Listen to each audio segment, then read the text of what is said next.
ಎಲ್ಲರಿಗೂ ನಮಸ್ಕಾರ. ವೆಲ್ಕಮ್ ಮೈ sauce kitchen. ಈ ದಿನ ನಾನು ಅವರೆಕಾಳು ಉಪ್ಪಿಟ್ಟನ್ನು ಮಾಡ್ತಾಯಿದ್ದೀನಿ. ಅದಕ್ಕೆ ಬೇಕಾದಂಥ ಪದಾರ್ಥಗಳು ನೋಡಿ.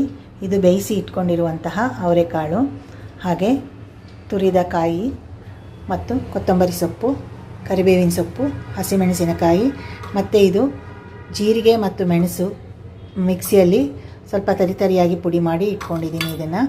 ಹಾಗೆ ಸ್ವಲ್ಪ ನಿಂಬೆಹಣ್ಣು. ಈಗ ಇದೆಲ್ಲವನ್ನು ಬಳಸಿ ನಾನು ಅವರೆಕಾಳು ಉಪ್ಪಿಟ್ಟನ್ನು ಮಾಡ್ತೀನಿ ಅಕ್ಕಿ ತರಿಯಲ್ಲಿ. ಬನ್ನಿ ನೋಡೋಣ ಹೇಗೆ ಮಾಡೋದು ಅಂತ. ಈಗ ನಾನು ಅಕ್ಕಿ ತರಿಯನ್ನು ಬಾಣಲೆಗೆ ಹಾಕಿ ಸ್ವಲ್ಪ ಬೆಚ್ಚಗೆ ಆಗೋವರೆಗೂ ಸ್ವಲ್ಪ ಹುರ್ಕೋತೀನಿ. ನೋಡಿ, ಈಗ ನಾನು ಎಣ್ಣೆ ಚೆನ್ನಾಗಿ ಚಿಟುಗುಟ್ಟಿದೆ. ಈ ಹಂತದಲ್ಲಿ ನಾನು ಸ್ವಲ್ಪ ಹಸಿಮೆಣಸಿನಕಾಯಿನ ಹಾಕ್ಕೊತೀನಿ. ಹಾಗೆ ಸ್ವಲ್ಪ ಕರಿಬೇವನ್ನು ಕೂಡ ಹಾಕ್ತೀನಿ.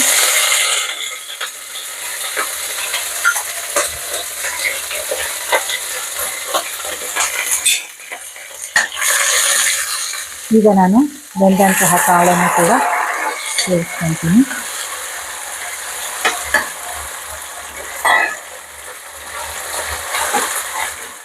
ಇದರ ಜೊತೆಗೆ ಕಾಳು ಬೆಂದಿರುವ ನೀರನ್ನು ಕೂಡ ಹಾಕೋತಾ ಇದ್ದೀನಿ.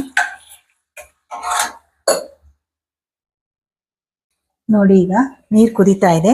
ಈ ಸಮಯದಲ್ಲಿ ನಾನು ಪುಡಿ ಮಾಡಂತಹ ಜೀರಿಗೆ ಮೆಣಸಿನ ಪುಡಿಯನ್ನು ಹಾಕ್ತಾ ಇದ್ದೀನಿ.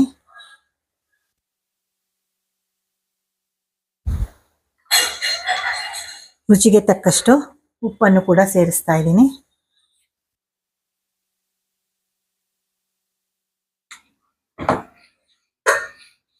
ಈಗ ನಾನು ರವೆಯನ್ನು ಕೂಡ ಹಾಕ್ತಾ ಇದ್ದೀನಿ.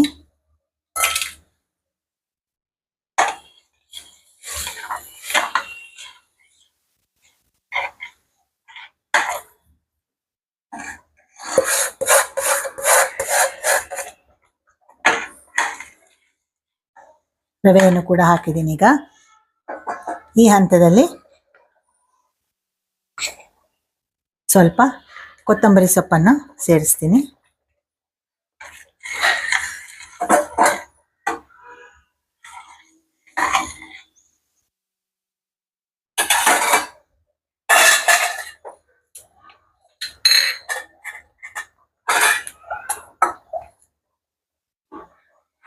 ಈಗ ಸ್ವಲ್ಪ ಕಾಯಿ ತುರಿಯನ್ನು ಕೂಡ ಹಾಕ್ತಾ ಇದ್ದೀನಿ.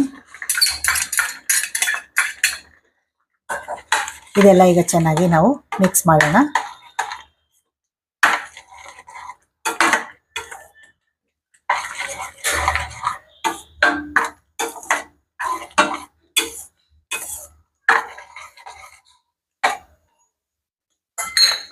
ಇದನ್ನ ಈಗ ನಾವು ಸಣ್ಣ ಉರಿನಲ್ಲಿ ಇಟ್ಟು ಒಂದು 10 ನಿಮಿಷ ಬೇಯೋದಕ್ಕೆ ಬಿಡೋಣ.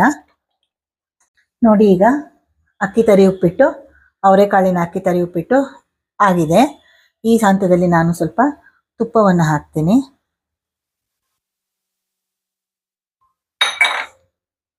ಕೊನೆಯಲ್ಲಿ ಸ್ವಲ್ಪ ನಿಂಬೆ ಹಣ್ಣನ್ನು ಹಿಂಡ್ತೀನಿ.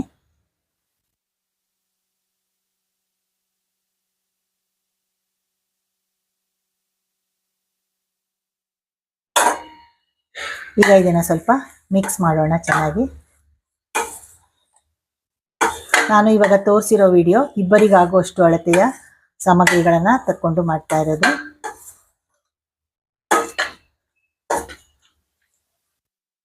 ಇನ್ನೂ 1-2 ನಿಮಿಷ ಹಾಗೆ ಸಣ್ಣ ಉರಿ ಮೇಲಿಟ್ಟು ಬಿಡೋಣ. ಅದು ಚೆನ್ನಾಗಿ ಒಂದಕ್ಕೊಂದು ಹೊಂದ್ಕೊಂಡು ಅಕ್ಕಿ ತರಿ ಚೆನ್ನಾಗಿ ಬೇಯಲಿ.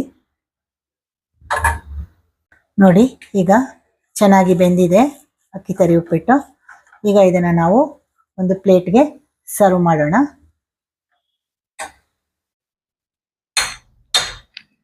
ನೋಡಿ, ಈಗ ಬಿಸಿ ಬಿಸಿ ಉಪ್ಪಿಟ್ಟು ಸವಿಯಲು ಸಿದ್ಧವಾಗಿದೆ. ಈಗ ಇದನ್ನು ನಾವು ಒಂದು ಪ್ಲೇಟ್ಗೆ ಹಾಕ್ಕೊಳ್ಳೋಣ.